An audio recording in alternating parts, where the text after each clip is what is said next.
अस्सलाम वालेकुम। आज का जो मेरा टॉपिक है वो बहुत इम्पॉर्टेंट है और इसको ज़रूर सुनिएगा। एट द एंड आप लोगों को कुछ ना कुछ सीखने को ज़रूर मिलेगा। और जो मेरा टॉपिक है वो डिप्रेशन से रिलेटेड है। डिप्रेशन, स्ट्रेस और एंजाइटी, ये तीन ऐसे मौज़ूआत हैं जिसमें तकरीबन हर मोटिवेशन स्पीकर ने, साइकेट्रिस्ट ने, उसके अलावा साइकोलॉजी के जो दूसरी रिलेटेड फील्ड हैं, डॉक्टर्स हैं, इन सब ने बहुत ज़्यादा वर्क किया है और हर एक ने अपना एक पॉइंट ऑफ व्यू दिया है। तो उसी के मुतालिक आज मैं थोड़ी सी डिस्कशन करूँगा। तो इसमें हमें सबसे पहले तो इस चीज़ का इल्म होना चाहिए कि डिप्रेशन आज की इस मॉडर्न वर्ल्ड के अंदर तकरीबन 10 में से हर एक बंदे को, यानी कि 1 आउट ऑफ 10% वो डिप्रेशन या एंजाइटी का शिकार है। और कार्डियोवास्कुलर डिजीजेस यानी कि हार्ट डिजीजेस और इसके अलावा डायबिटीज़ के बाद जो सबसे ज़्यादा प्रिवेल कर रही है condition thoroughly all around the world, वो भी डिप्रेशन है। तो इसलिए ये मौजू बहुत इंपॉर्टेंट है। और इसमें अब तो ना सिर्फ बड़े आपको ये वर्ड यूज़ करते हुए नज़र आते हैं, बल्कि डिफरेंट, अगर आप लोगों को एजिस में देखें, बच्चे भी अब तो ये कॉमन वर्ड यूज़ करते हैं, आई मीन डिप्रेशन। तो इसीलिए ये टॉपिक बहुत इंपॉर्टेंट है। तो फर्स्ट ऑफ ऑल इनको डिस्कस करने से पहले हमें इन तीनों का डिफरेंस पता होना चाहिए कि स्ट्रेस, डिप्रेशन और एंजाइटी है क्या। तो फर्स्ट ऑफ ऑल हम डिस्कस करेंगे स्ट्रेस को। तो stress basically is the name of pressure. ये प्रेशर का नाम है। क्या प्रेशर? किस चीज़ का प्रेशर? प्रेशर ये है कि अगर कोई ऑफिस में वर्क करता है तो उनका जो बॉस है, जो भी मिस्टर या मिस है, उसका जो बॉस है वो उस अपने जो एम्प्लॉयर है उसको कोई असाइनमेंट देता है, तो वो असाइनमेंट बंदे से हो नहीं रही है और वो उसको पता है कि मैं इतने गिवन टाइम में कर भी नहीं सकता, तो उसको जो फीलिंग आती है कि मैं ये काम कर नहीं सकता, डेट इज कॉल्ड स्ट्रेस। इसी तरह अगर कोई टीचर है तो वो अपने स्टूडेंट्स को काम देता है और स्टूडेंट पता है कि इतना कम टाइम है और मैं ये नहीं कर सकता, तो उसको हम वो किस चीज़ में, स्ट्रेस में। इसी तरह अगर आप जिंदगी के दूसरे मामलात में जो भी चीज़ का आप पे प्रेशर होता है और आप जानते हैं कि आप इस काबिल नहीं है कि गिवन टाइम इसको परफॉर्म कर सकें, उन तमाम फोर्सेस को, उन तमाम प्रेशर्स को हम स्ट्रेस का नाम देते हैं। Okay, this is stress. Second term anxiety. Anxiety is reaction, यानी कि स्ट्रेस एक एक्शन है, उसका जो रिएक्शन है वो एंजाइटी है।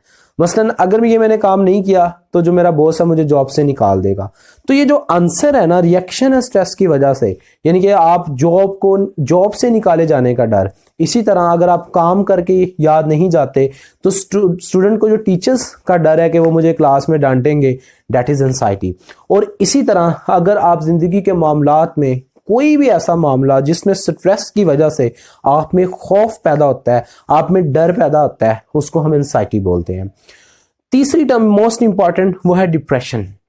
डिप्रेशन एक ऐसी लॉन्ग टर्म कंडीशन का नाम है जिसमें आप सैडनेस फील करते हैं, जिसमें आप उन चीज़ों से सेपरेट हो जाते हैं जो कभी आपके लिए सोर्स ऑफ प्लेयर था। यानी कि अगर आपको पहले चिड़ियों की, जो घरों में आपने पेट रखे हुए हैं, उनकी आवाज़ पसंद थी, अब आपको पसंद नहीं रही। अगर आप प्लांट्स लगाने का आपको शौक था, आपकी हॉबीज गार्डनिंग थी, अब आप गार्डनिंग पे तवज्जो ही नहीं दे रहे। इसी तरह आपको फोटोग्राफी का शौक था, आप वो फोटोग्राफी नहीं कर रहे। तो ये जो कंडीशन है कि जिसमें आप लॉन्ग टर्म के लिए किसी स्ट्रेस में चले जाते हैं और उससे आप पूरी अपनी रेगुलर एक्टिविटी से कट ऑफ हो जाते हैं, और वो चीजें जो आपके लिए सोर्स ऑफ प्लेयर था कभी, अब वो आपका प्लेयर नहीं रही। It mean you are in depression, आप डिप्रेशन के अंदर हैं। तो इस डिप्रेशन में जो आप की सबसे कॉमन सिम्टम बोल रहा हूं, वो डिप्रेशन में आपकी सोर्स ऑफ प्लेयर का खत्म हो जाना है। और इसमें आपको ना अपने इर्द गिर्द जो लोग मौजूद हैं आपको उनका एहसास होता है, ना आप उनकी कदर करते हैं। तो इस वजह से आप अपने आप को आइसोलेट कर लेते हैं, और आइसोलेशन में जब आप जाते हैं then you overthink all the situation. आप तमाम सिचुएशन, वो किसी भी वजह से हो, आप की डिप्रेशन के फ्यूचर का खौफ है, या फिर आपका कोई घरेलू मसला है, इसी तरह पेरेंट्स की कोई आपस में लड़ाई है, तो इसी तरह अगर आप देखें कि आपने अब कोई काम बहुत एफर्ट किया but you are consecutive in failure, आप बार बार फेल होते जा रहे हैं, तो इन तमाम मामलात में आपका माइंड डेफिनेटली वो नेगेटिव रिस्पॉन्स करेगा और आपको एहसास कमतरी का जो शिकार होने के बाद जो आप ओवर थिंकिंग करेंगे उसकी वजह से आप जो है डिप्रेशन में चले जाएंगे। सो ये था तीनों टर्म्स का इंट्रोडक्शन के बेसिकली स्ट्रेस, एंजाइटी और डिप्रेशन है क्या। अब ये जो डिप्रेशन है, क्या इसका कोई फिजिकल भी रिलेशन है इस सिचुएशन का, कि सिर्फ साइकोलॉजिकली ही ये सिचुएशन आती है, ओवर थिंकिंग से ये सिचुएशन आती है?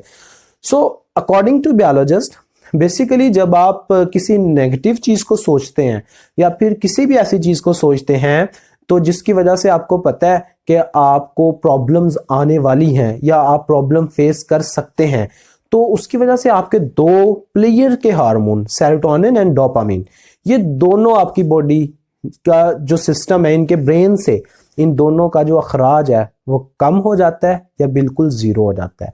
यानी कि ये दोनों हार्मोन हैप्पीनेस के हार्मोन है, सेरोटोनिन और डोपामिन, जिसने आपकी बॉडी को बैलेंस भी रखा हुआ है, आपको हैप्पीनेस भी प्रोवाइड करते हैं और इनका आपके मूड्स के साथ बहुत ताल्लुक है। दोनों हार्मोन्स आपकी थिंकिंग की वजह से काम करना छोड़ देते हैं और इसकी वजह से जो ज्यादा हार्मोन हो जाता है वो कॉर्टिसोन है। Cortisone hormone is a stress hormone और उसकी वजह से आपकी जो बॉडी है वो स्ट्रेस में ज्यादा रिस्पॉन्स करने लग जाती है, हैप्पीनेस की तरफ जाती नहीं है। तो आप किसी साइकेट्रिस्ट के पास जाते हो या फिर साइकोलॉजी जो साइकोलॉजिस्ट है उसके पास जाते हो, तो वो आपको पहले तो आपसे क्वेश्चनिंग करेंगे, फिर उसने सिंपल मेडिसिन लिख देनी होती है। वो मेडिसिन क्या करती हैं? वो मेडिसिन आपके अंदर जाकर इन्हीं दो हार्मोन्स को शॉर्ट टाइम के लिए, सेरोटोनिन और डोपामिन, इनकी प्रोडक्शन को बेहतर कर देती हैं, जिससे आपको नींद भी आती है, जिससे आपका मूड भी अच्छा होता है एंड इसकी वजह से आपके पेरेंट्स तो बहुत खुश होते होंगे और अगर पेरेंट्स खुद इस सिचुएशन में होते हैं तो वो खुद भी बहुत खुश होते होंगे कि अब हम भी अच्छा फील कर रहे हैं, बच्चे भी अच्छा फील कर रहे हैं। बट सडन वो बच्चा फिर उसी तरह हो जाता है, फिर वैसे ही रिस्पॉन्स करता है, फिर आइसोलेशन में है, फिर उसकी वजह से वो नेगेटिव थिंकिंग करता है या ओवर रिएक्ट करता है या बोलता कम है। तो इट मीन कि जो मेडिसिन है they only regulate the hormone serotonin और डोपामिन, तो वो आप लेते रहेंगे, आप चलते रहेंगे, लेकिन एक वक्त ऐसा आएगा medicine will not affect you, आपको मेडिसिन भी इफेक्ट नहीं करेंगी। That situation is very drastic, वो सिचुएशन बहुत ज्यादा ड्रास्टिक है। उसके बाद जो मेडिसिन की डोज है वो बढ़ती जाएगी और साथ साथ आपका वो जो हार्मोन इम्बैलेंस है वो जारी रहेगा।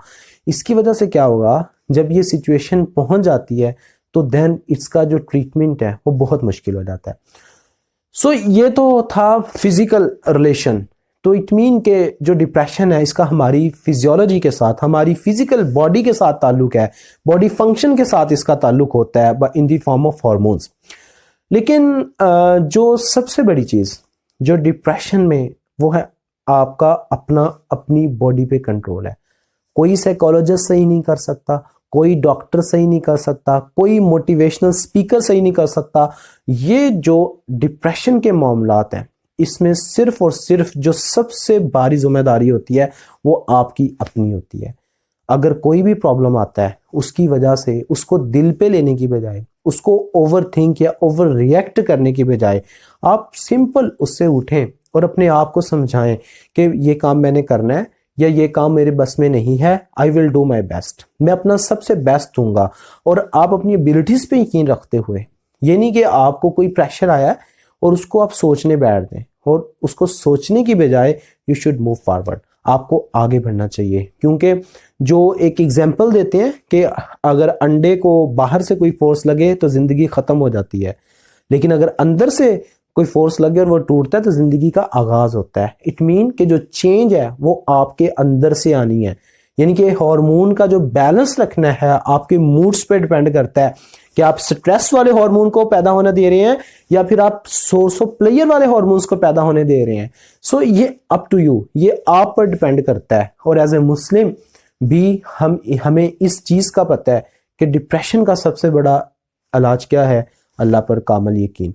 और अगर आप अल्लाह पे यकीन रखते हैं कि वो जो करेंगे आप अपनी तरफ से बेस्ट कर रहे हैं लेकिन आपके साथ अच्छा नहीं हो रहा, it mean Allah is a best planner. वो आपसे अगर बेहतर लेता है तो इंशाल्लाह वो आपको बेहतरीन भी अता करेगा।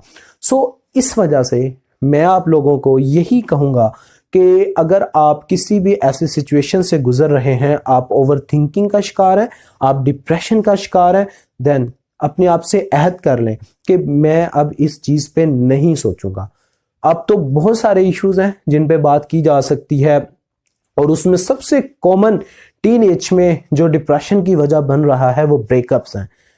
हम इस एज में 16 to 25 हम ऐसी सिचुएशन पे चले जाते हैं कि हमें पता नहीं लगता कि हम क्या कर रहे हैं, किधर जा रहे हैं, और एट लास्ट हम उन चीज़ों के एडिक्टेड हुए होते हैं जिसको हम लव और मोहब्बत इस चीज़ के नाम दे लेते हैं। But at the end in तमाम चीज़ों का रिजल्ट क्या होता है? You are only being used, आप यूज होते हैं।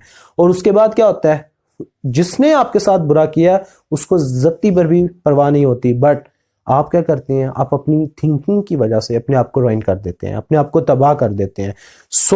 इसलिए एट द एंड मैं आप लोगों से यही कहूँगा कि डिप्रेशन का इलाज यही है कि आप अपनी सोचों में ये चीज़ बैठा लें कि जो आपके साथ होगा वो बेस्ट होगा और आपने अपना 100% देना है। अगर आप किसी भी डिप्रेशन का शिकार हैं तो अपनी थिंकिंग को कंट्रोल करें। कोई साइकोलॉजिस्ट, कोई साइकेट्रिस्ट, कोई डॉक्टर, कोई पेरेंट इसका इलाज नहीं कर सकता, मासवाए कि आप खुद इसके लिए डिटरमाइंड हो कि आप अपनी थिंकिंग को कंट्रोल कर लेंगे। और दूसरी चीज़, एज ए मुस्लिम, नमाज, दुरूद पाक और दूसरी चीज़ें जो हमारी रूहानी हमें बताई जाती हैं उनको ज़रूर फॉलो करें। तो इंशाअल्लाह अज़्ज़ा वजल आपकी आने वाली लाइफ मौजूदा लाइफ से और इसके बाद जो गुजर चुकी पास्ट वाली लाइफ है उससे कहीं बेहतर होगी। Only believe in your self. I hope you will follow my instruction and it will helpful for you. Thank you.